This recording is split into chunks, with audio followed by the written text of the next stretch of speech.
e eu vou pedir aqui ao nosso presbítero Ronaldo entoar um cântico da nossa harpa cristã, e depois nós vamos pedir para o irmão Hélio fazer uma leitura, irmão Hélio. Tá bom? Isso. E aí então nós vamos orar e depois já vamos recolher as ofertas.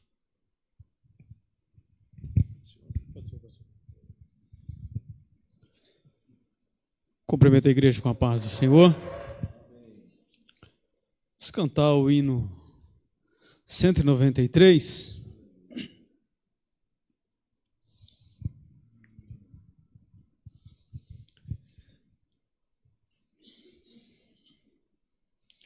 Se tu, minha alma, a Deus suplicas e não recebes,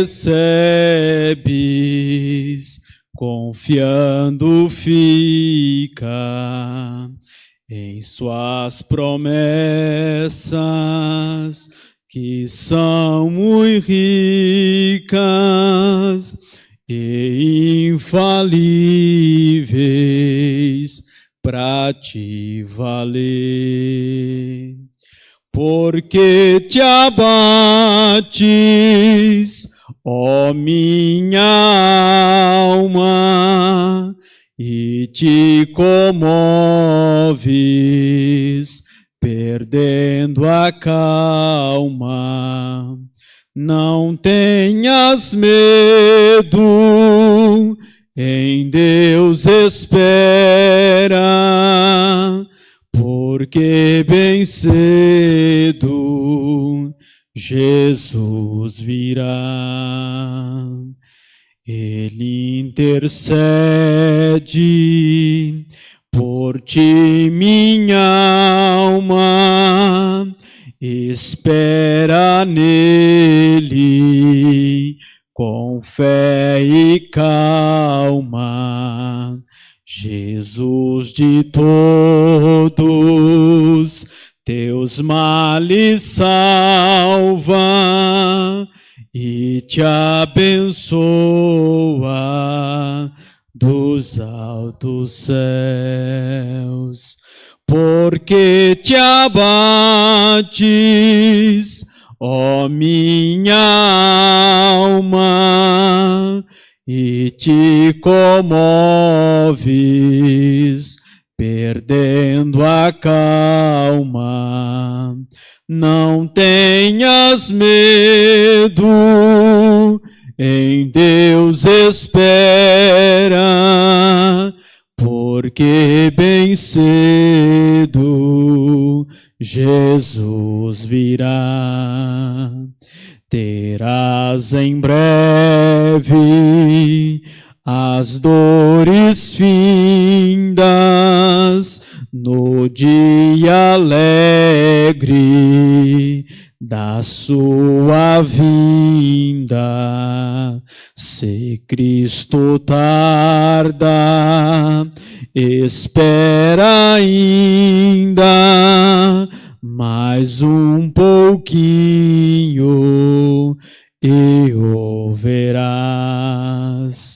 Porque te abates, ó minha alma, e te comoves, perdendo a calma. Não tenhas medo, em Deus espera, porque bem cedo Jesus virá. Graças a Deus. Nosso irmão Hélio, com a palavra.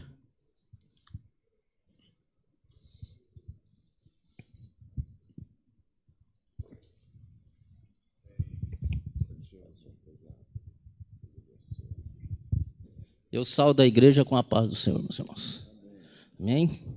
Vamos ler a palavra de Deus aqui no 2 Coríntios, capítulo 9 aqui. Tá? Alguns versículos. Vamos ler do capítulo 9, do 6 em diante, tá? Falei aqui que Deus se agrada daquele que doa com alegria. Amém, irmãos?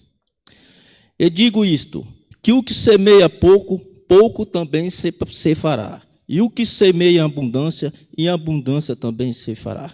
Cada um contribua segundo propôs no seu coração, não com tristeza ou por necessidade, porque Deus ama ao que dá com alegria, tá? Amém, irmãos?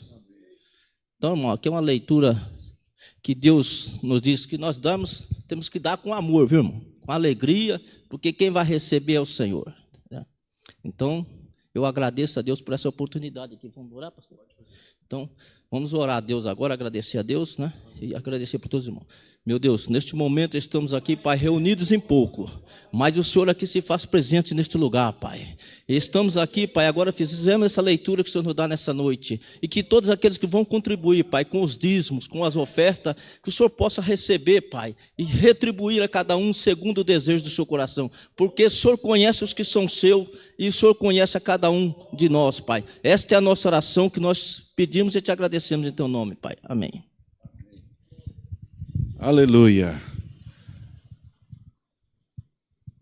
Deus ama quem dá com alegria, né? E com essa alegria de ofertar, nós também queremos convidar aqui um irmão muito alegre, irmão Diácono Dejair, para louvar ao Senhor e que ele venha com essa alegria contagiante dele para cantar também exaltando ao Senhor. Enquanto isso, presbítero Isaías, recolha as ofertas, por favor, para a obra do Senhor. Cumprimento a todos com a paz do Senhor Jesus. Nós estamos aqui porque Deus é que cuida de nós, não é verdade? Esse hino estarei louvando tem por título Deus cuida de mim. Ele cuida da sua vida, Ele cuida das suas finanças, entregue tudo na mão dEle e Ele sabe governar a sua vida.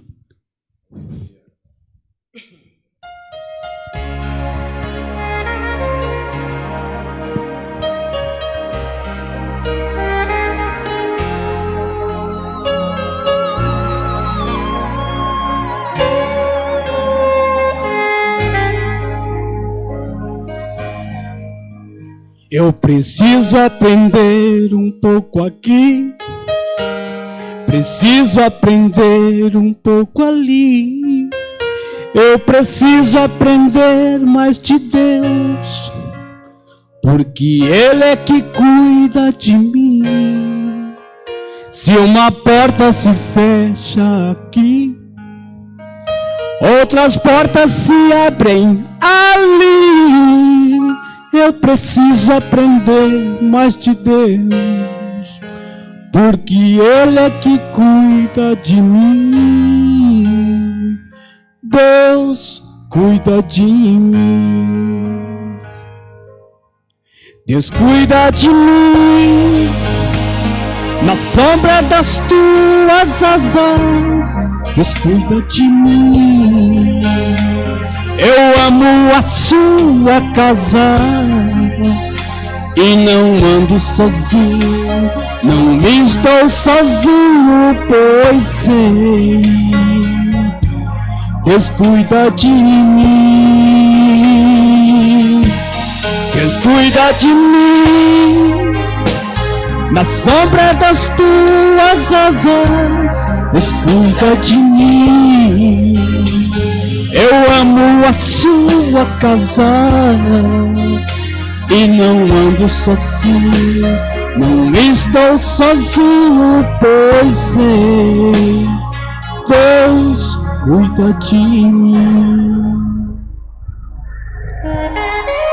Se na vida não tem direção e precisas tomar decisão, eu sei que existe alguém que lhe ama e que quer lhe dar a mão. Se uma porta se fecha aqui, outras portas se abrem ali. Eu preciso aprender mas de Deus, porque Ele é que cuida de mim. Deus cuida de mim. Deus cuida de mim, na sombra das tuas asas. Deus cuida de mim. Eu amo a sua casa e não ando sozinho, não estou sozinho, pois sei, Deus cuida de mim. Deus cuida de mim, na sombra das tuas asas. Deus cuida de mim. Eu amo a sua casa e não ando sozinho, não estou sozinho, pois sei, Deus cuida de mim.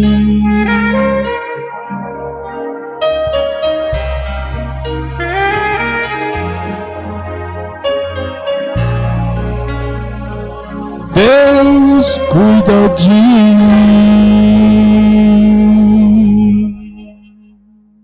Amém.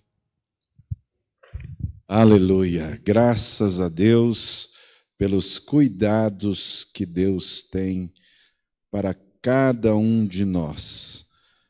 A palavra do Senhor nos descreve que o salmista disse: eu sou pobre e necessitado, mas Deus cuida de mim. E é verdade, né, meus irmãos? Deus, de fato, cuida de cada um de nós. Se não fosse o cuidado do Senhor, o próprio salmista disse que o inimigo já teria nos engolido vivo, né? Às vezes essa expressão, como diz aí alguém, é forte, né? Mas nós até entendemos que, não no sentido literal, mas de uma certa forma o inimigo ele procura tragar. Tragar é engolir, né? E o próprio Tiago disse que ele quer nos tragar, né? E nós entendemos que precisamos clamar o sangue de Jesus Cristo. Quando nós clamamos o sangue de Jesus Cristo, irmão, nós devemos entender, aquele corpo que Jesus teve aqui na terra, ele foi banhado de sangue, do alto da cabeça à planta dos pés. Aquele corpo era o nosso corpo, porque ele não tinha do que morrer. Então, ele tomou no seu corpo os nossos pecados. Então, quando você clamar o sangue de Jesus, é como aquele banho de sangue mesmo, que nos purifica de todo pecado. Essa é a nossa fé. Uma vez eu conversei com uma pessoa que não entendia nada disso. Na verdade, poucas pessoas entendem a importância de clamar o sangue de Jesus. Já estamos vivendo uma época que as pessoas já nem clamam mais, né? Nem clamam, só reclamam, né? Mas nós devemos clamar para que o cuidado de Deus esteja sobre nós. Muito bem, amados, nós aceitamos a proposta de vir aqui todas as terças-feiras para rever alguns assuntos da nossa importância para o aprendizado. Portanto, é o nosso culto escolado, né? Nós entendemos que, apesar de não termos aqui um material mais didático, né, eu não sei se eu não vou lançar daqui uns dias um material. Eu estou pensando seriamente em confeccionar umas apostilas e distribuir no domingo para os irmãos virem munido de apostila. Os irmãos me apoiam nisso? Amém. Então, nós poderíamos montar uma espécie de fichário,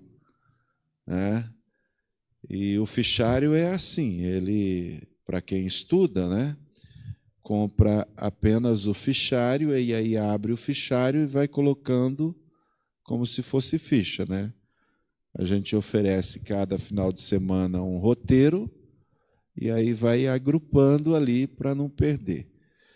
Bem, esse assunto que nós entramos, eu posso dizer assim, que está sendo uma abordagem. Eu estou fazendo esse estudo para dar jus ao termo educação cristã. Então, quer dizer, estou justificando o termo. Quando nós justificamos, nós temos que dar algumas bases, Então, isso é uma justificativa. Quando você se justifica diante de alguma coisa que aconteceu, olha, eu não pude estar lá porque me deu dor de barriga, porque então você justifica. Você dá uma base por que você não pôde estar. Esse negócio de dor de barriga eu inventei aqui agora, Mas quando você faz qualquer coisa que você quer se justificar, você tem que pôr uma base, Você se sustenta naquilo, que você falou. Então, quer dizer, para justificar o assunto educação cristã, então nós tomamos a base, a natureza desse culto. É um culto de educação cristã. Então, eu estou sustentado na condição que, terminologicamente, quer dizer, o termo que foi colocado para esse culto. Então, eu estou trabalhando educação cristã. Então, meu tema, desde que eu cheguei aqui, foi isso. Então, eu procurei informar para os irmãos que a educação ela tem vários, vamos dizer, expedientes. Obviamente que o expediente secular, que é a educação que se aprende numa escola, ela é a intenção dela, e eu falo isso com propriedade, porque a minha esposa é professora, e ela sendo professora, então, Felipe, você me ajuda no retorno, viu, filho? Porque vocês estão me judiando, tá bom? Esses dias vocês têm me judiado bastante com esse retorno, nós precisamos dar um jeito nesse retorno. Precisamos de arrumar um jeito de melhorar ele. Quem é que será que depois me informa quem é que faz esse serviço técnico, Porque parece que o lado de cima já não está bem. E o problema de retorno, eu só estou abrindo parênteses por isso. Às vezes a pessoa pensa assim, pastor é enjoado. Não é. É melhor então falar sem microfone do que sem retorno. Por quê? Porque dá a impressão que tua cabeça está lá longe, porque o som que sai aqui, ele tem que estar perto de mim. Daí eu tenho a impressão, por isso o retorno. Retorno não é uma coisa para vaidade, não, é para que você não fale alto. O retorno existe para que eu poupe quem está falando, e para isso que existe o retorno. Porque se ficar longe, dá a impressão que você está falando longe, então você aumenta o volume. Quando o som está perto assim, o retorno é assim, isso. Aí você pode, agora sim, agora você deu uma de evangélico aí, Pode abaixar até um pouquinho mais, que aumentou bastante agora. Aí chegou muito perto. Isso. Mas pode tirar um pouquinho mais, abaixo. Isso, assim, acho que ficou melhor. Isso, está ótimo. Então, voltando ao assunto, então, a educação cristã, ela é diferente da educação secular. A educação secular, e eu digo isso com propriedade porque sou esposo de uma pedagoga, a minha esposa, como a filha do irmão Isaías agora, é formada para educar. Elas são formadas para educar.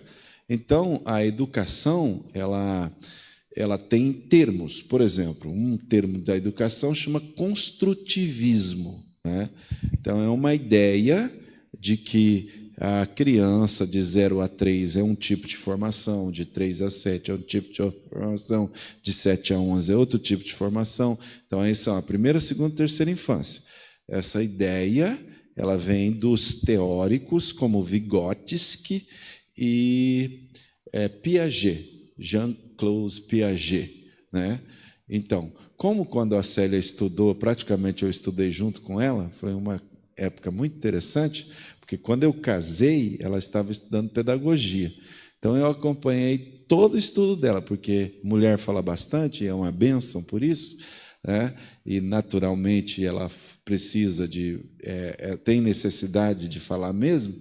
Então, a Célia vinha da faculdade, eu tinha, além de ser recém-casado, queria bastante conversar com minha esposa, então ela trazia todas as informações. E no final de semana, como nós morávamos num apartamento, e naquela época, ela trazia as amigas dela e criava aquelas rodas de bate-papo da faculdade dela. Então, eu acompanhei praticamente todo o curso, né, da faculdade dela. E lia junto, estudava junto, víamos juntos, né? E quando ela se formou, aí praticamente eu me formei com ela no sentido de dizer que eu acompanhei. Então, o pedagogo, ele tem uma arte de ensinar. Ensinar secularmente, então, precisa desses teóricos. Obviamente, aqui na igreja, nós não estamos trazendo teoria, não vamos ensinar, mas a pedagogia, ela não é de natureza humana, ela é de natureza divina.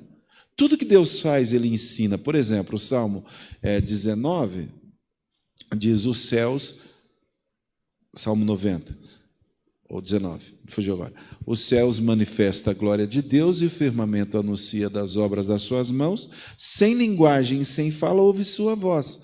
Um dia faz declaração a outro dia e uma noite mostra sabedoria a outra noite. O que ele está querendo dizer com isso? Ele está dizendo que os céus, a natureza, ensina sem palavra. Ensinar sem palavra é uma arte, e isso se chama pedagogia, a arte de ensinar. É o 19 ou 90? 19, Salmo 19. Né? Então, agora, obviamente que Jesus Cristo foi o maior de todos os pedagogos, porque ninguém nunca ensinou como Jesus. Irmãos, olha, deixa eu falar de novo isso para vocês, repetir. O fato de eu me tornar pastor não é que eu era assim o bambambam, não era nada disso. Nunca pedi para ninguém para ser pastor. E o que eu sou hoje, eu sou há mais de 30 anos. Né?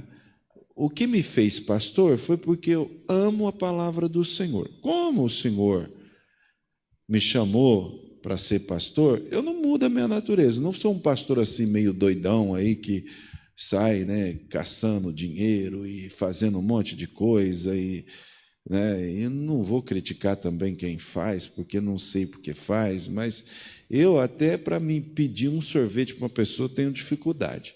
Né? Eu gosto muito da palavra como essa que o irmão Hélio disse, se você traz a oferta, você traz ao Senhor. Sempre aprendi assim. Você não tem que reparar nada, você dá ao Senhor. Eu acredito que tudo que nós fazemos, nós temos que fazer diante do Senhor. Então, quando o Senhor me chamou a pastor, não foi porque o pastor Macedo, ele era um homem que ele me levava para dentro do gabinete dele e muitas vezes eu ficava horas e horas. Sabe o que ele pedia para mim? Abra a Bíblia aí. E eu ficava lendo a Bíblia para ele. Às vezes eu ficava 2, 3 horas lendo a Bíblia para o pastor Macedo e conversando com ele. Ele gostava muito de conversar comigo com a Bíblia. E foi ele que me reconheceu como ministro. Fui diácono, fui presbítero, né? Mais tarde, aí o pastor Robson já assumiu, nós viemos a ser evangelista e hoje pastor. Sempre, essa foi a minha natureza. Amo a palavra do Senhor, amo ensinar. Acredito muito no ministério de ensino. Né? Já algumas vezes na minha vida eu vi o ministério de cura se manifestar. Também. Né? Eu não consigo ver uma pessoa sofrendo sem orar por ela. eu sinto, e às vezes eu não gosto muito disso, de falar isso, mas eu tenho uma empatia muito forte. Se eu olhar muito para um doente, dá a impressão que eu fico doente com ele. Eu não gosto muito de acompanhar doente, porque é uma coisa que é muito engraçada. Eu tenho assim uma coisa muito forte, e eu começo a ficar doente também. Parece que a pessoa conta uma enfermidade, parece que passa para mim. Eu preciso levantar de madrugada para orar. Eu acredito que isso deve ser um ministério, né? E não gosto muito de ouvir uma pessoa... Não gosto, não no sentido não gosto por não gostar. Não gosto porque, se a pessoa contar para mim uma enfermidade, parece que aquilo se apega tanto em mim que eu tenho que orar por aquela pessoa. Toda pessoa que me conta uma enfermidade, parece que é assim. Eu tenho que orar por aquela pessoa. Então, é um outro ministério que eu também entendo que eu tenho uma empatia. O ministério da pregação, o querigma, né? A pregação, eu acho ela muito elevada. Por quê? Porque existe muitas coisas em torno da pregação. A pregação, realmente você tem que ser muito enfático. Por exemplo, quando eu preguei domingo agora, né, que aquele texto em que Jesus chega ali para os discípulos e encontra ele, me veio uma palavra, desorientação. Eles estavam desorientados. Então, aí Deus me dá uma palavra assim, é uma palavra quando é pregação. Aí Deus vai me dando direção, eu vou organizando o que eu tenho que pensar. Às vezes passo horas e horas pensando, eu dou uma volta, volto para a Bíblia, fico um tempo, oro um pouco, volto para a Bíblia. Às vezes eu fico 2, 3, uma semana numa palavrinha só. E aí fico aquilo até fixar aquilo. Isso já é outro aspecto, o ministério da pregação. Eu acredito assim que o ministério da pregação a mim veio por uma empatia. Eu, quando vi o primeiro pregador pregar, que eu entendi que pregava muito, vocês nem vão saber disso, chama-se Joá Caetano, né? Quando eu vi o Joá Caetano pregar, disse, olha, o tempo em que ali, onde é o Shopping Avenida Center, ali era Cobal. Não sei se alguém lembra disso, né? Talvez a Siloé lembra, que ali era o lugar onde é o Ceasa hoje, é lá no aeroporto. Então, ali começou o Ceasa. E ali foi esvaziado todos os lugares e fez-se um grande trabalho evangelístico. A primeira vez que eu entendi a pregação foi ali. Eu era muito garoto. E eu cresci com um grande pregador, que foi o pastor Mauro Ferreira, filho do pastor José Joaquim Ferreira. E ele era um garoto como nós, e depois ele também se tornou um grande pregador. E esses grandes pregadores me influenciaram.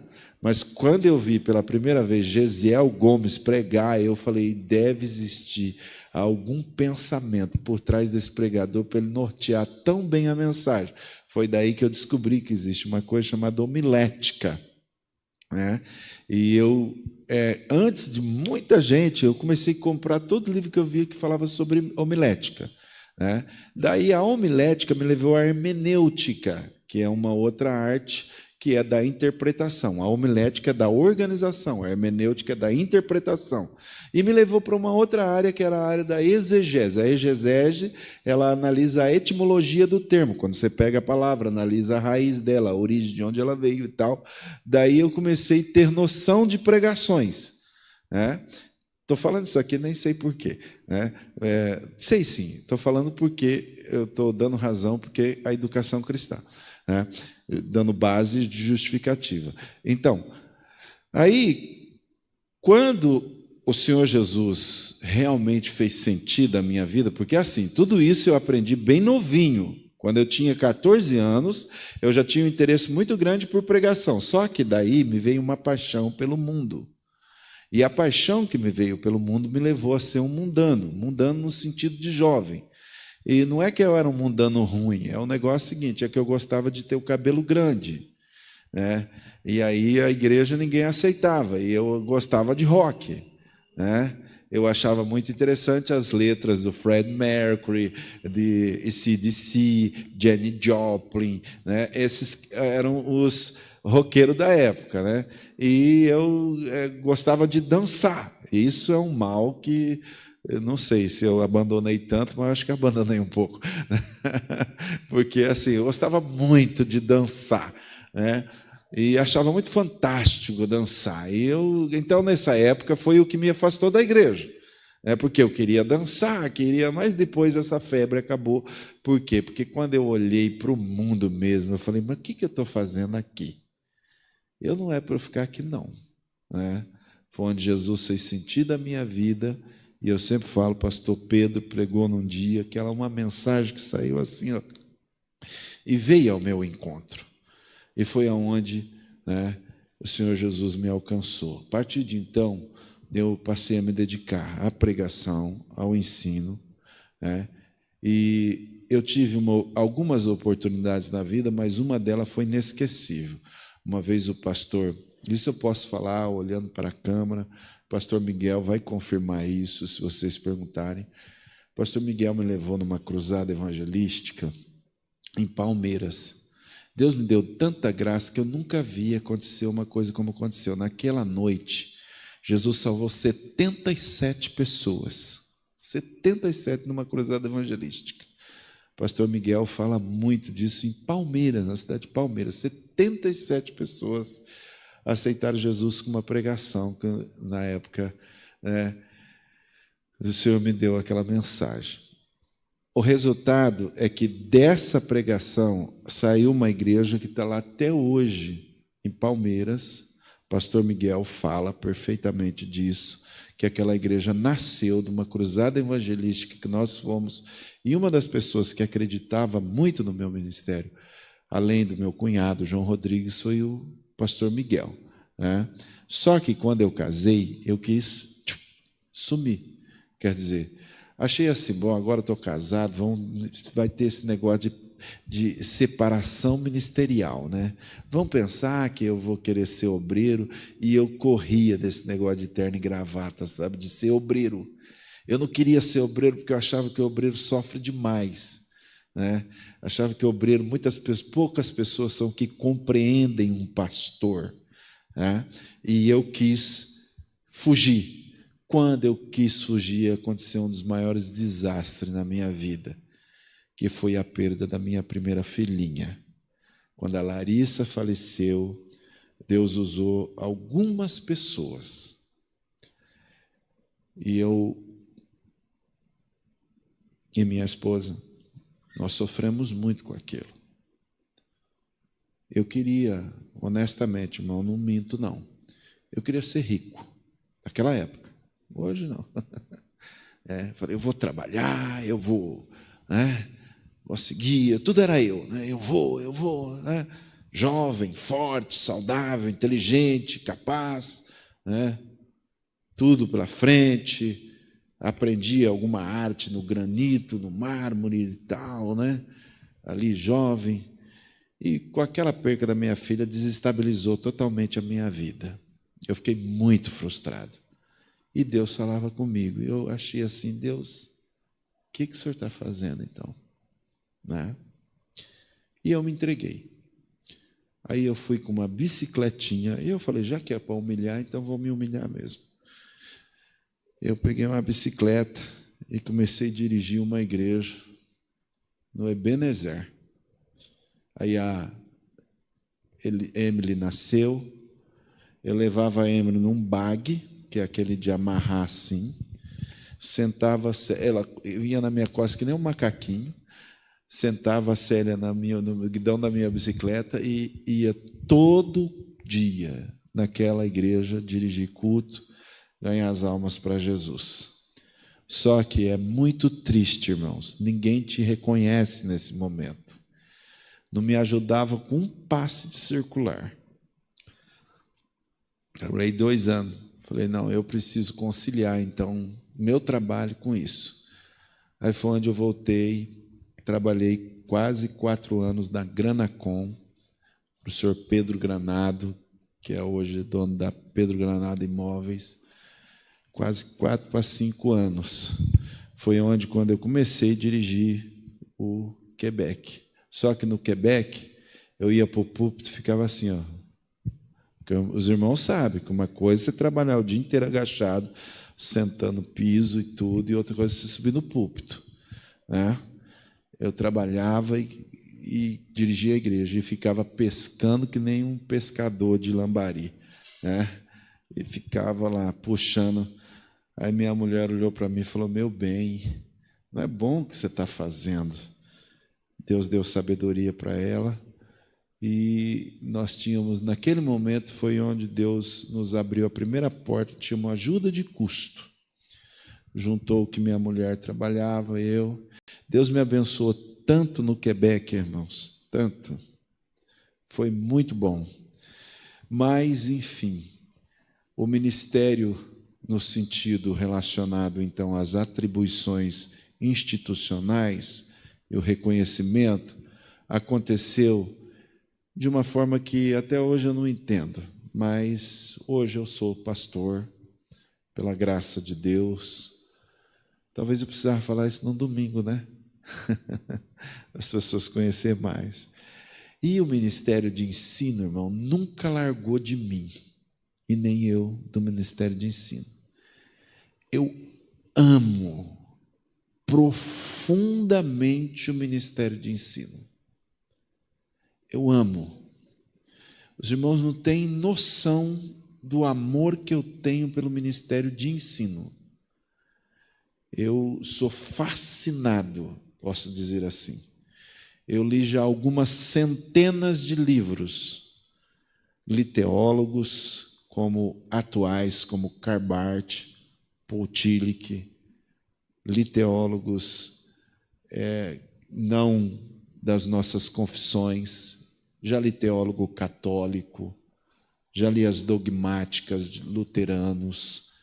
Eu tenho uma visão um pouquinho ampla nesse sentido. Não quis ir para uma escola de faculdade, por opção, porque eu acho que as nossas escolas que nós temos não são pentecostais. Se um dia tivesse uma escola puramente pentecostal, eu seria capaz de ir. Eu não sou de linha presbiteriana. Amo meus irmãos presbiterianos, leio eles, os batistas, mas acho que essa briga de calvinismo e etc. aí não é para mim, né? É briga para outras pessoas, mas para mim eles não servem no sentido de, propriamente dito, me conduzir teologicamente. Aprendi a ler os teólogos, as confissões e etc. né? Talvez alguns deles não leram as Institutas de Calvino, como eu já li. Eu já li as Institutas de Calvino, que são as formações de todo o pensamento calvinista, né? Eu já li as Institutas de Calvino, mas li por informações e não por formação, se bem que toda informação te traz uma formação. Mas prefiro a linha pentecostal de ensinar, de pregar, né? Se bem que hoje ela está um pouco apagada. A pregação apostólica pentecostal está precisando ser revitalizada, está precisando ser reacendida. Mas esse é assunto para outro momento. Eu agradeço por você ouvir essa informação, para mais uma vez justificar por que eu vou me dedicar, enquanto estiver aqui, como já aconteceu comigo, se tiver uma pessoa, eu vou ter prazer de ensinar para aquela uma pessoa. Eu não vou desistir nunca do culto de terça-feira, tá bom? Abram suas Bíblias agora, aí em Mateus capítulo 5. Vamos ao texto do que se refere à bem-aventurança dos puros de coração. Versículo 8, então, e vamos estudar os bem-aventurados, os puros de coração.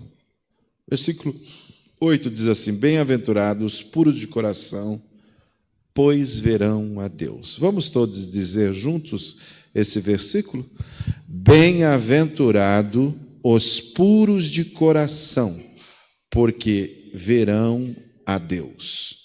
Algumas versões dizem bem-aventurados os limpos de coração, né?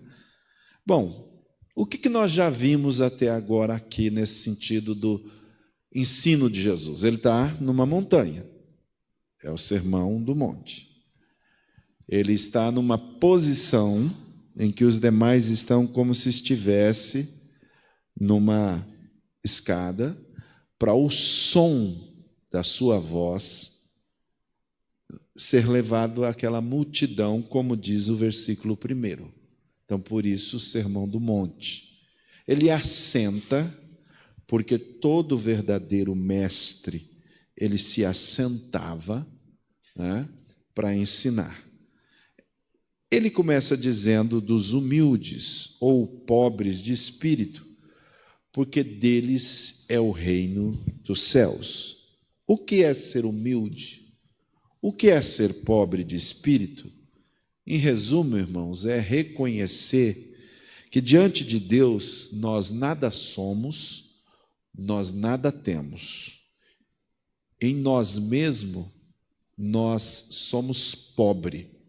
Diante de Deus, nós não somos capazes de construir uma formiga. Não há um homem que consegue criar a vida. Então ele está dizendo, bem-aventurado aqueles que reconhecem espiritualmente pobre. Né? Tudo que nós temos em Cristo. Em Cristo, como Paulo disse, eu posso todas as coisas. Então, bem-aventurado o pobre de espírito, por quê? Porque é o reconhecimento que nós não somos nada, não temos nada, é o reconhecimento de que a graça de Deus é que nos faz forte. Por isso, Paulo disse que o Senhor disse para ele, a minha graça te basta. Tudo que nós temos, então, é a graça de Deus. Pobre de espírito terão o reino dos céus. Né? Bem-aventurados pobres de espírito, porque deles é o reino dos céus. Então, aqui, essa é a ideia inicial. Reino dos céus, irmãos, é alcançado não pelas obras. Não é pelas obras que nós alcançamos. As obras testificam que nós alcançamos. Né? Então, é deles. Os pobres de espírito que reconhecem que não tem força nenhuma, é deles o reino dos céus. Então, as obras, elas não existem para a salvação, elas existem para glorificação a Deus. Segundo Jesus diz aí, bem-aventurados que choram, porque eles serão consolados. Que choro é esse, irmãos? Nós estudamos aqui. Né? Quais as razões de choro? Não se chora por uma unha quebrada, não se chora... Não é esse choro. Tem muitos tipos de choro. O choro que ele está dizendo aqui é o choro do reconhecimento dos nossos pecados. Quando reconhecemos que somos tão limitados, que somos tão pecadores, aí choramos. Devemos chorar, então, pela nossa nação, é isso que devemos fazer. Devemos chorar pelos pecadores, é isso que nós devemos fazer. Devemos chorar no sentido de dizer da nossa condição em face do problema do pecado. Serão consolados. Por quê? Serão consolados porque o Espírito Santo vem e fortalece. Quando você chora pelo pecado, quando você chora pelos pecados do mundo, o Espírito Santo vem e te aquece o coração. Isso é o consolo. Serão consolados. Bem-aventurados os mansos, foi a terceira bem-aventurança aqui. Ele diz que deles é a terra. Esses mansos, irmãos, é aquele que se rende, aquele que não sai brigando. Né? O trânsito está agitado, não tem que ficar... Não, o manso é aquele que se rende, especialmente a sua própria vontade. Não fica querendo só fazer a sua própria vontade. Né? Então, para esses, Deus tem preparado um novo céu e uma nova terra. Né? Nós vimos aqui que também é bem-aventurado os famintos, aqueles que têm apetite pelas coisas de Deus, os que têm fome e sede de justiça. Aprendemos que existe a justiça imputada e implantada. Essa justiça não vem de nós, é colocada em nós por causa da justiça de Cristo. Ter fome e sede de justiça significa anelar em Cristo, viver livre do pecado, porque o pecado é que separa de Deus, e Deus é justo. Então, Ele tem toda a autoridade de nos condenar e mandar para o inferno, mas por causa de Cristo, Ele colocou todos os nossos pecados em Cristo, e por isso nós somos justificados. Então, bem-aventurado que tem fome e sede de justiça, né? Então, ele diz mais, que eles serão fartos, né? Bom, e na última terça-feira nós vimos bem-aventurados misericordiosos. E eu falei que existe tipos de apatia, empatia, simpatia.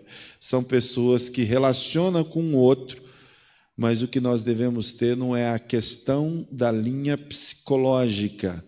Nós devemos ter misericórdia no sentido de ter a dor no coração. Miséria é cardia.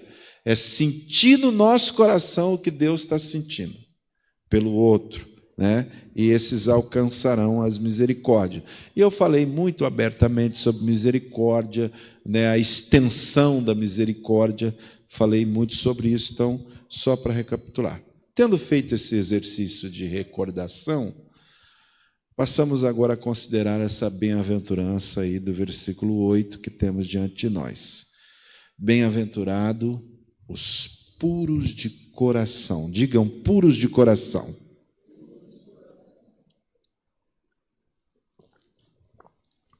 Esta bem-aventurança, irmãos, trata da essência da vida cristã, a essência da educação. Você gosta de uma casa suja? Não. Se nós somos educados, cada um de nós aqui, estamos penteadinho, limpinho, cheirosinho, né? Cada um de nós aqui, por ser educado, eu acredito que está com a unha limpa, né? Então, nós somos educados. A essência da vida é a pureza. Só que nós temos um coração que pode encher de sujeira. Então, o alvo final da nossa vida é ver Deus. Quantos aqui acreditam que um dia vai ver Deus? Diz aqui, os puros de coração verão a Deus. Olha que sério esse negócio. Verão a Deus. Então, o que nós devemos fazer? O Salmo diz assim: quem subirá ao monte do Senhor? Quem assentará no seu trono? Aquele que é limpo de mão e puro de coração, e não entrega a sua alma à vaidade. É verdade que nós devemos reconhecer as nossas carências, os nossos pecados e chorarmos por ele. Agora, é verdade que nós precisamos ser manso, que nós precisamos ser humilde diante de Deus, diante dos homens. Mas poderemos ter tudo isso e não sermos puros de coração. Vamos interpretar esse texto, irmãos, a partir de 3 perspectivas, 3 pontos, tá?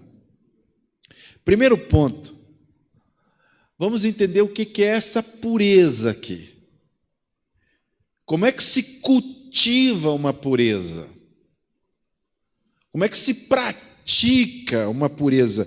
Que elemento que se usa para essa pureza? Eu sei que as irmãs e os irmãos sabem lavar o carro, sabem limpar, e lá dentro dá uma pureza, tem um bom aspirador e tirar todo o poeirinha de dentro. Eu sei que os irmãos vai lá no cantinho assim, né? Deixa o carro assim, cheirando limpo.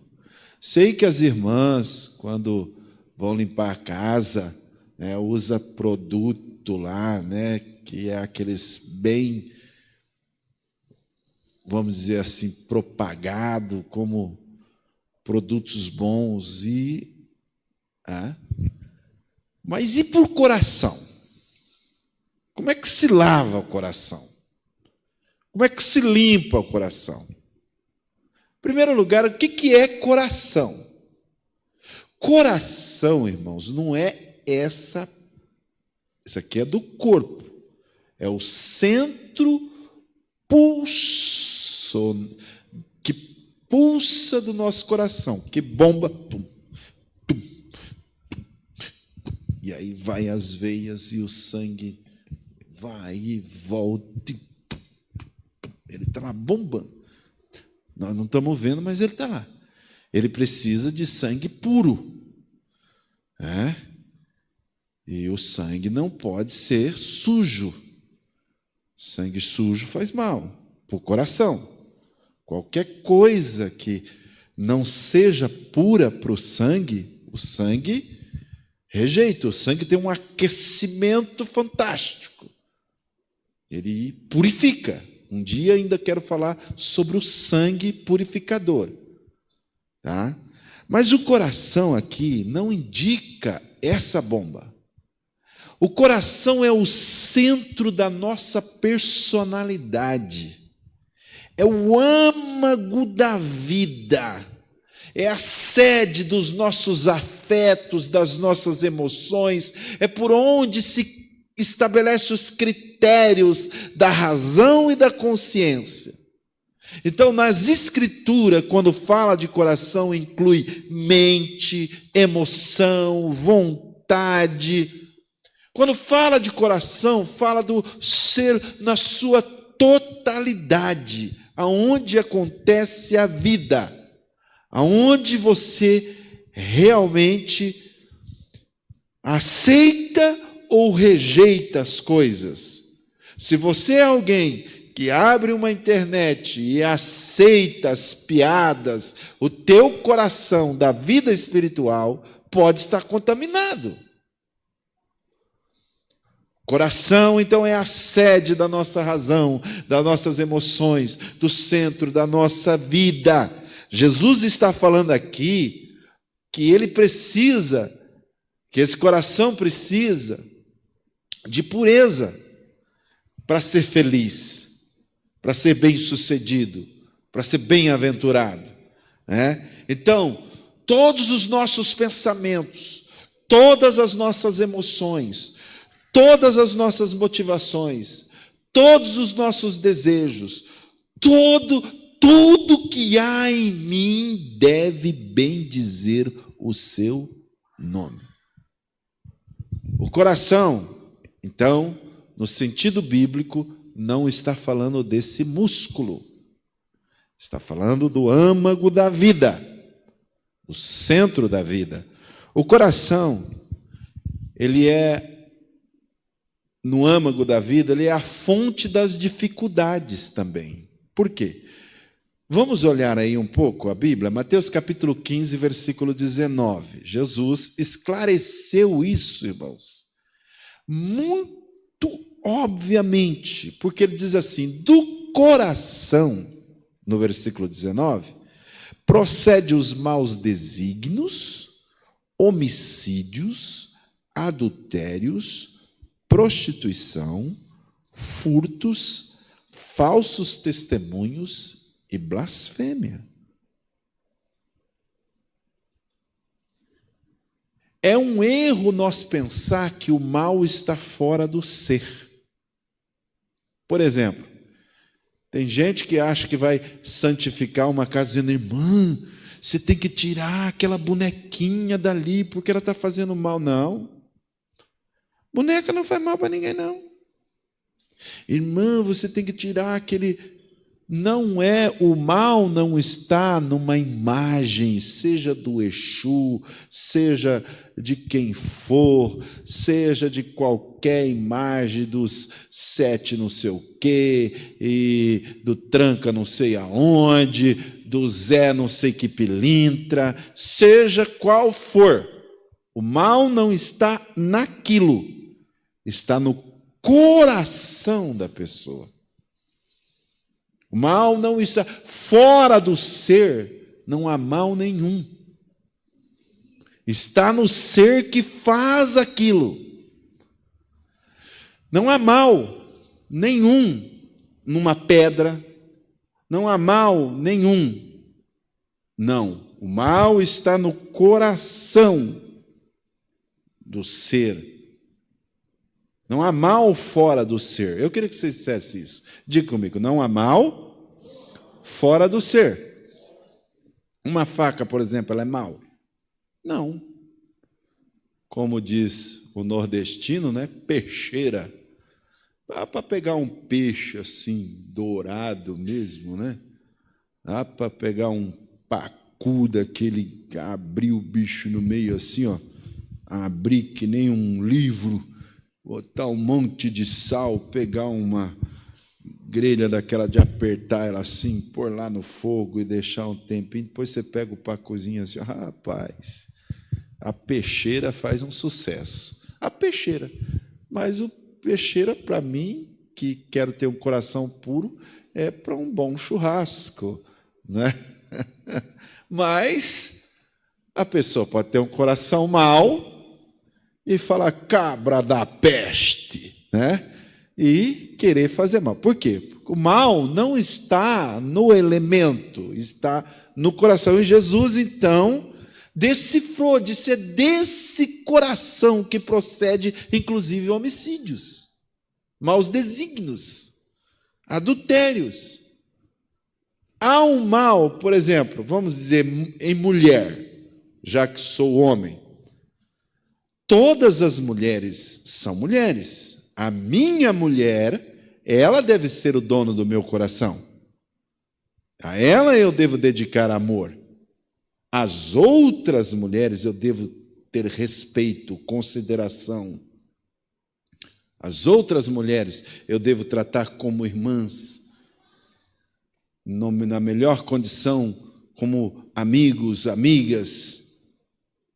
Mas aí, onde vem o adultério? É naquele coração que, ao invés de ser da sua esposa, vai ser um coração cobiçoso, um coração, é dali que vem. Não há mal nenhum em mulheres alguma. É verdade que uma mulher pode ser provocativa, insinuante, insinuosa, mas quem se dá a ela são os próprios que provocam a libido, a ser insinuado. Não é? Obviamente que quem é puro de coração vai simplesmente desconsiderar. Então, o Senhor Jesus disse isso. É um erro pensar, então, irmão, que o mal está fora do ser. O mal está no ser da pessoa. Quem sou? É aí que está o que é correto. O que é bom entender é que aqui o Senhor Jesus disse que o coração ele é enganoso. E também Jeremias disse isso em Jeremias capítulo 17, versículo 19, que o coração é enganoso mais do que todas as coisas. Eu sei que meu coração é enganoso. Eu sei. Qual é a tua fraqueza? Eu não posso contar a minha. Ainda mais no púlpito. Mas todos nós temos uma fraqueza. E de vez em quando esse meu coração, vamos imaginar que se a minha fraqueza fosse dinheiro. Aí meu coração fica deitado assim, ai, mas se eu pudesse, né? Ai, Então, fica vendo as verdinhas assim, olha, isso é um problema sério, né? É o coração, é o coração. que está ali fazendo isso. Faz imaginar que você vai ganhar na loteria. Faz imaginar. É o coração. É o coração. Ele fica te enganando. E tem gente que fica tão enganado que ele pensa que já é rico. Né? Como dizia aquela artista antigamente, coitado. Né? Enfim, né? De tudo que o homem deve guardar, a Bíblia diz que ele deve guardar o seu coração, quer dizer, cuidar, ficar olhando, se entra uma sujeira, ficar olhando, o que vai entrar no meu coração? Eu devo ficar prestando atenção, porque está escrito, sobre tudo que tu deves guardar, guarde o teu coração, porque é dele que procede as fontes, as saídas da vida, é ali. Por isso que o salmista, olhando para isso, ele diz assim, que as palavras da minha boca e a meditação do meu coração sejam o quê? Agradáveis diante de ti, na tua presença. Que os pensamentos do nosso coração sejam agradáveis. O que você pensa, Deus está vendo o que você pensa. Deus está vendo. Já não deu vontade de matar alguém? Eu já deu. Acho que se eu tivesse já matado tanta gente que eu tinha vontade de matar, acho que estava bem pequena a população. Tem hora que você tem que tomar cuidado. Fala que não. Lógico, a gente tem que tomar cuidado com esse coração, porque ele é enganoso. Vontade de matar não, pastor, mas dar uma tijolada na cabeça, mesma coisa. Então, é esse coração. Algumas pessoas, irmãos, eles não sabem tratar o coração, então, cuidar do coração. Então, olha, no nosso coração, assim, quer ver uma coisa interessante como a gente trata? Um filho da gente. Se não é psicopata, né? Porque o psicopata não cuida nem do filho, né?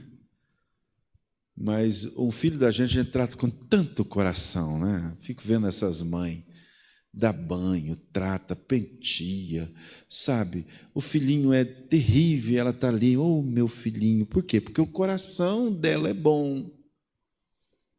Coração de mãe, de pai também, A gente tem que tratar as pessoas, então, como aquelas pessoas mais íntimas, Vamos pensar, por exemplo, em Joquebede, como ela tratou de Moisés, Colocou o menino escondido num cesto, betumado, cuidou, Ficou de olho quando foi para a mão da filha de Faraó, cuidou,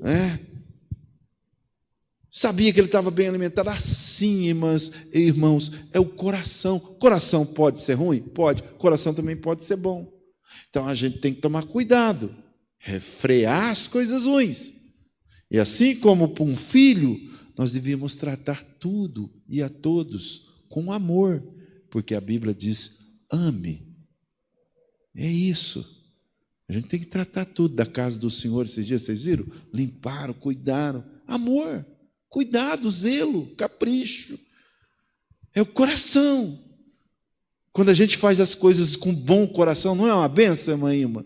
Quando a senhora faz aquela comidinha gostosa, que o Antônio chega ali perto daquele momento que tu está cheirando ali, mas ele te dá um cheiro assim, Ilma, minha querida, nem sei como é que ele te trata. Mas por quê? Tu está tratando todos com bom coração.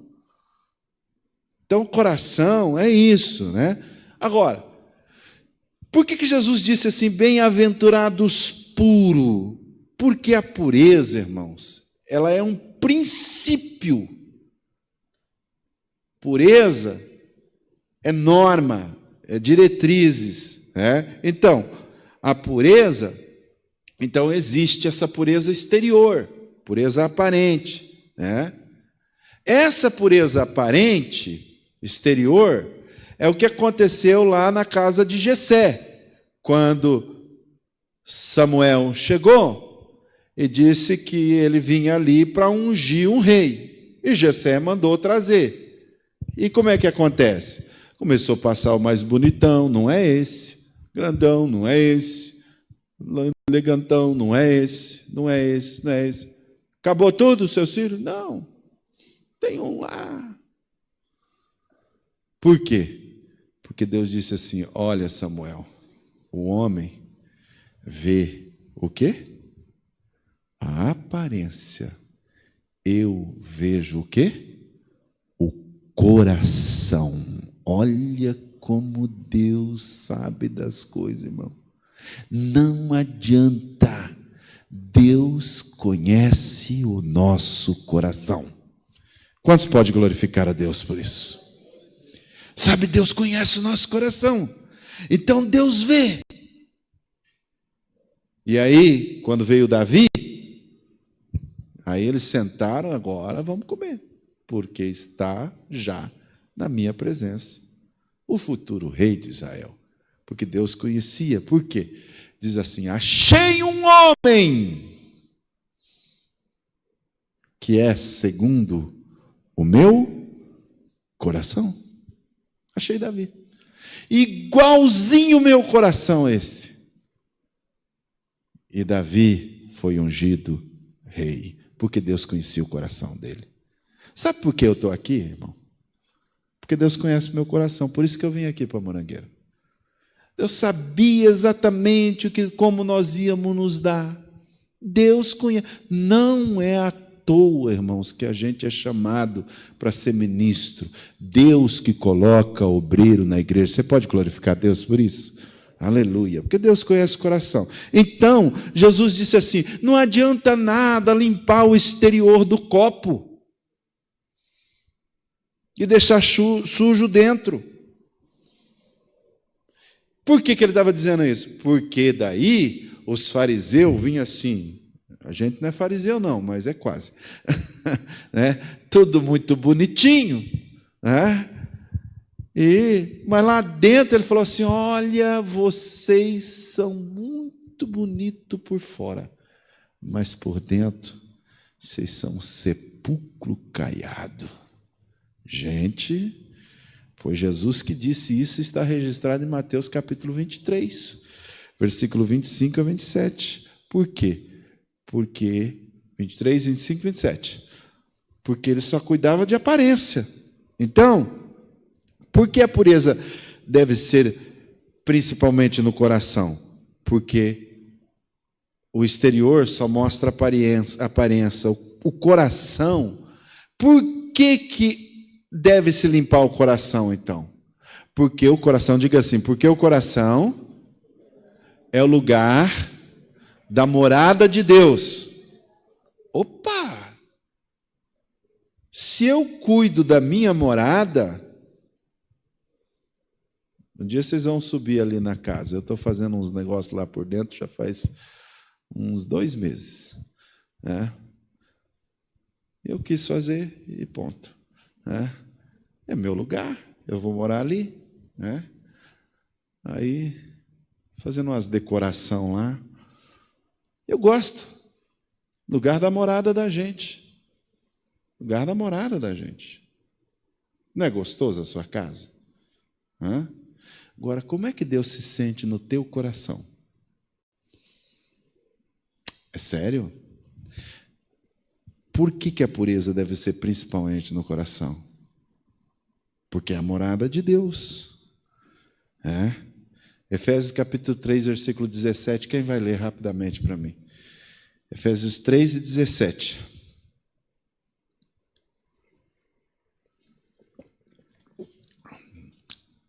Também Isaías 57, 15.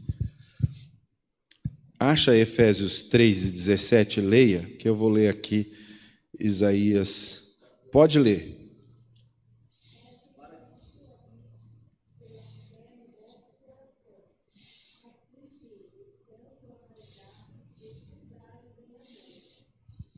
Já pensou? Deus habite, Cristo habite pela fé em nosso coração. Agora, confirma comigo Isaías 57, versículo 15. Está escrito assim, olha, para quem que Deus vai olhar? Aonde ele vai habitar? Com quem que ele está? Pois assim diz o alto, sublime, que vive para sempre, e cujo nome é santo. Habito no lugar alto e santo, mas habito também com o contrito e humilde de espírito, para dar novo ânimo ao espírito do humilde, novo alento ao coração contrito. Deus está dizendo assim, eu moro no céu, minha morada é o céu. A morada de Deus é o céu, irmão. Mas ele diz assim, mas sabe também aonde eu moro? Eu moro lá com aquele humilde, com aquele que reconhece, com aquele que está purificando, com aquele que está andando retamente. Eu vou morar ali. Você já parou para pensar isso, irmão? Deus morar dentro de você? Vamos pensar. Que sério isso, né? Por isso que eu disse, o ensino para mim mais elevado é esse aqui, irmãos. Daqui, ó. Vamos andar rapidamente. Quais são os sinais de um coração puro? Primeiro sinal, irmão, uma pessoa de coração puro, ele é íntegro. Íntegro. O que é integridade? Aquela pessoa que faz as coisas com sinceridade, sem teatro. Tá? Sabe aonde mais aparece sua integridade? Quando você ora, sozinho, não na frente dos outros. Ali vai mostrar. Ali vai mostrar. Olha, irmãos, quando nós oramos e fechamos a nossa porta, que não tem ninguém vendo, que não, é só você e Deus, ali é você e teu coração e Deus. Ali é a tua sinceridade. Entende? Aqui, irmãos, eu quero parar um pouquinho. Ana, ela foi muito sofrida, porque Penina, ela desconsiderava Ana. E a Bíblia diz que Ana orava. Esse é o segredo, irmão. Ana orava. Na sinceridade do seu coração. Ela estava orando com tanta sinceridade. Sabe o que o sacerdote achou? Que ela estava bêbada. Ou, como se fosse hoje, ô pastor querido, ô pastor Eli, eu estou assim, porque eu sou a mulher que estou sofrendo. Aí ele olhou, ficou tão atento para ela, disse assim, vai, e Deus conceda, segundo o teu coração. Deus abençoou a Ana, ela teve um filho. Por quê? Porque ela orou com sinceridade. Irmãos, não existe o que pode numa oração sincera. Sinal de um coração puro é a oração sincera. É aquela oração que você faz e não está fazendo para os outros ouvir. Não está fazendo como fez o fariseu que orava de si para si próprio. Olha a oração dele. Eu dou o dízimo. E o que aconteceu com o outro?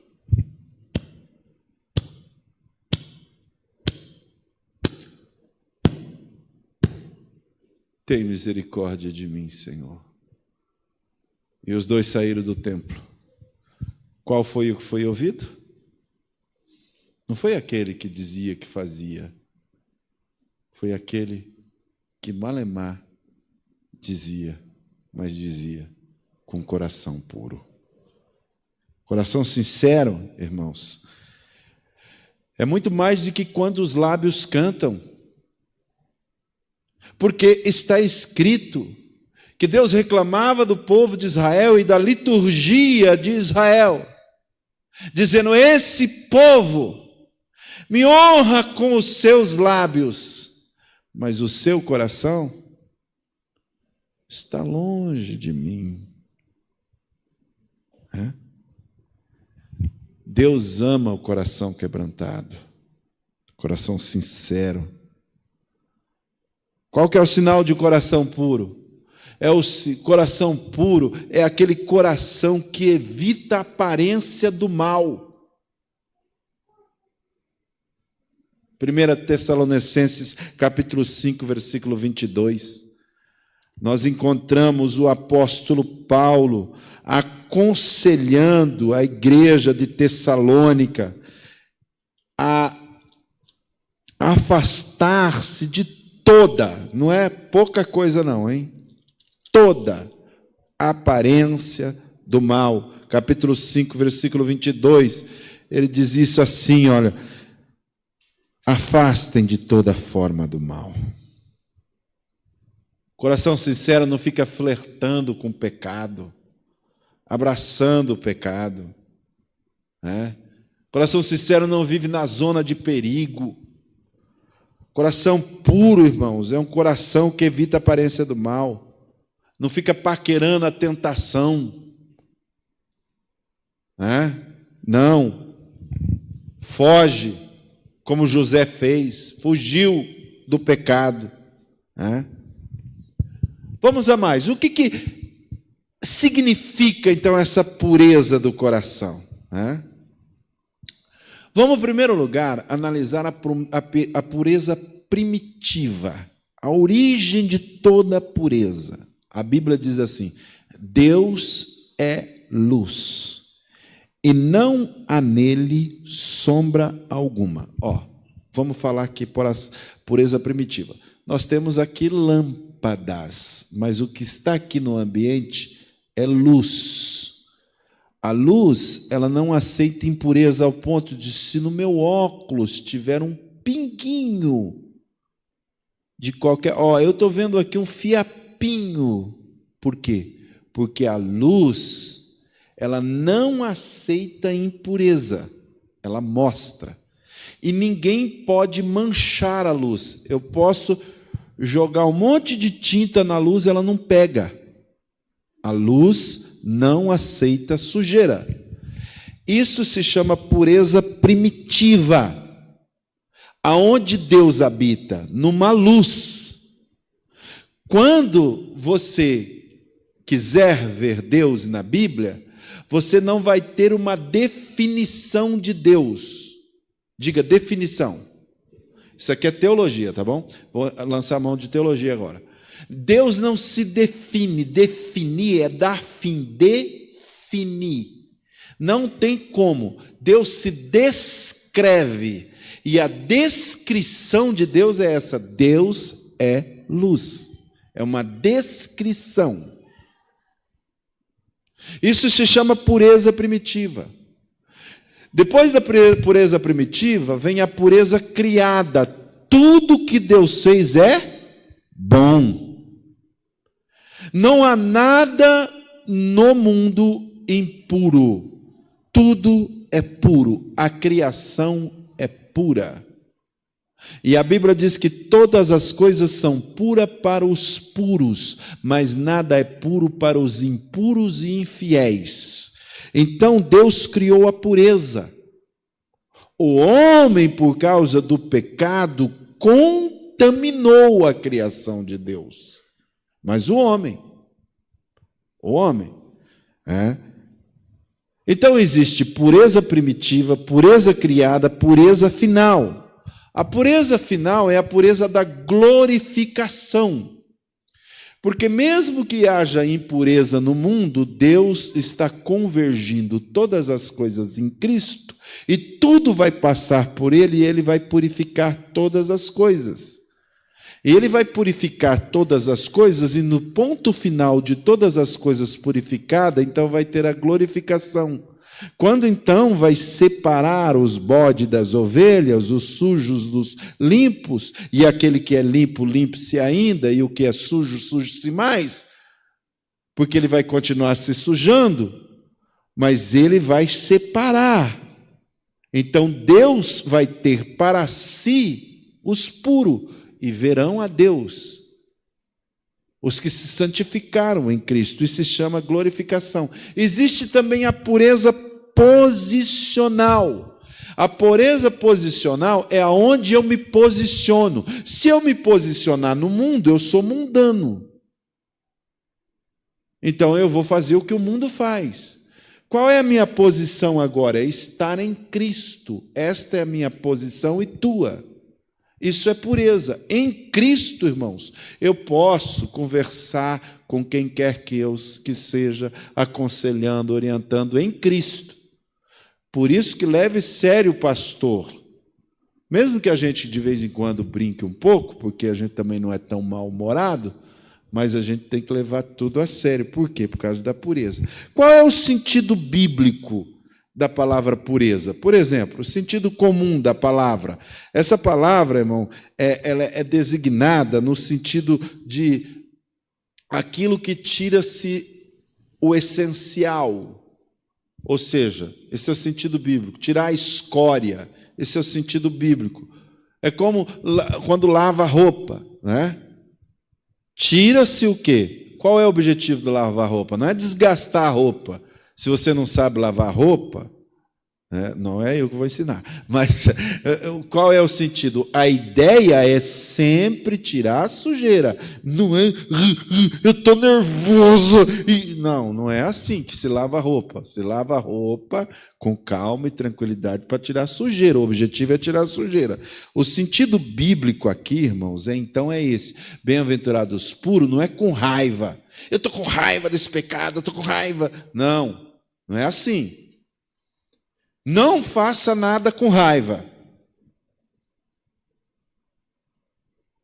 Tem que fazer calmo, fazer tranquilo, fazer sabendo o que você vai fazer.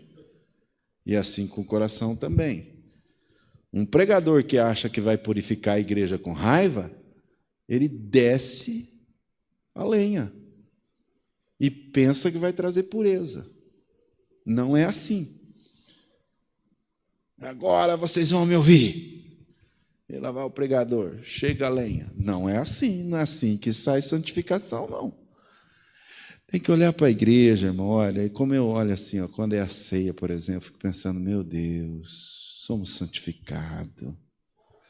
Fala com amor, fala com carinho, não dá uma lavada. Sabe aquela lavada? Quando você ouve de um obreiro assim, fala, meu Deus, ganhei um sabão do obreiro. Por quê? Foi uma coisa assim, meio com raiva. Não vai santificar. Vai só machucar. Vai piorar. Se tem que falar, fala com amor. Fala com carinho. Limpo de coração. Então, para pensar, irmãos. Vamos lá. Pois não. Se for a pessoa certa. Não é. Não é para ele. Irmão, na verdade é o seguinte, irmão, então, nós temos muitos problemas hoje. Muitos. E eu vou dizer, os problemas hoje de muitas pessoas são grandes e graves. Sabe por quê? As pessoas só querem se consertar com aparência. Está difícil encontrar pessoa que quer se consertar mesmo. Entendeu? E, olha, é difícil, mas, enfim, estou lidando com a palavra. O que acontece? Quando eu vejo assim, eu vou clamar. Tem 3 coisas que eu aprendi para purificar. 3 coisas. Só existe 3 coisas para purificar o crente. O sangue, a palavra e o Espírito Santo. Não existe.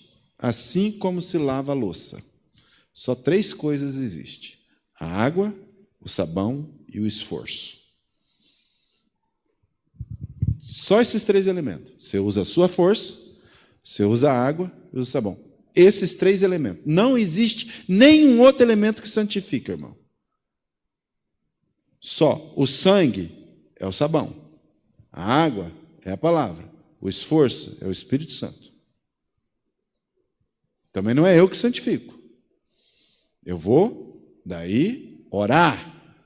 Que o Espírito Santo, que o sangue de Cristo, que a palavra de Deus. Por quê? É assim que eu lido. É assim que devemos lidar. E bem-aventurados puros, então, nós temos algumas razões para ser puro de coração. Irmão, esse assunto é tão elevado que eu quero terminar ele a semana que vem. Se vocês me deixarem, nós vamos prosseguir na semana que vem com esse assunto. Por quê? Porque hoje é uma falta de educação como tem crente com coração sujo. Mente suja. Vida suja. Não estou falando moral, não estou falando... Tem guardado dentro de si coisas que não é para guardar. Irmãos, o nosso sonho, o nosso desejo é ver a Deus. Não é possível que você vai combater tantos anos para chegar e falar, meu Deus, fui para o inferno. Não. Nosso objetivo é o céu. Então, por isso, esse assunto é muito importante. Cuide, irmão. Examine o teu coração. Veja os motivos. Por que você trabalha? Por que você tem uma esposa? Por que você tem uma igreja? Ande com o coração puro. E Deus vai te dar vitória em nome de Jesus. Amém? Vamos ficar de pé. Aleluia. Respeitando os irmãos, vamos orar. Eu espero que você receba essa palavra nessa noite. Amém, queridos? Aleluia, graças a Deus. Então, vamos pedir aqui que o irmão Isaías ore e nos abençoe com a bênção final, e assim estamos nos despedindo em nome de Jesus. Amém. Amém. Como é bom, né? Aprender da parte de Deus. Estamos bastante felizes. E se puder, todas as terças-feiras estamos aqui aprendendo bastante, né? Soberano, eterno Deus e Pai, Senhor, nós agradecemos a Ti, Senhor, pela palavra, Senhor, que Tu tem trazido ao nosso pastor, Senhor, dentro da Sagrada Escritura, aonde, ó Pai querido, nós aprendemos como limpar o nosso coração. Senhor, eu agradeço, Senhor, nós agradecemos, ó Pai, e todos os irmãos que estão aqui, Senhor, que se esforçaram, estiveram aqui aprendendo da Tua palavra, Deus. Neste momento, nós vamos nos despedir, Senhor, leva esses irmãos em paz, guardando, livrando do mal, livrando do perigo, dê uma boa semana a todos, Jesus. No nome do Senhor, nós agradecemos a Ti, Senhor. Amém. Que o grande amor de Deus, a graça de nosso Senhor, a consolação do Espírito Santo esteja com todos, e todos podem dizer comigo, amém.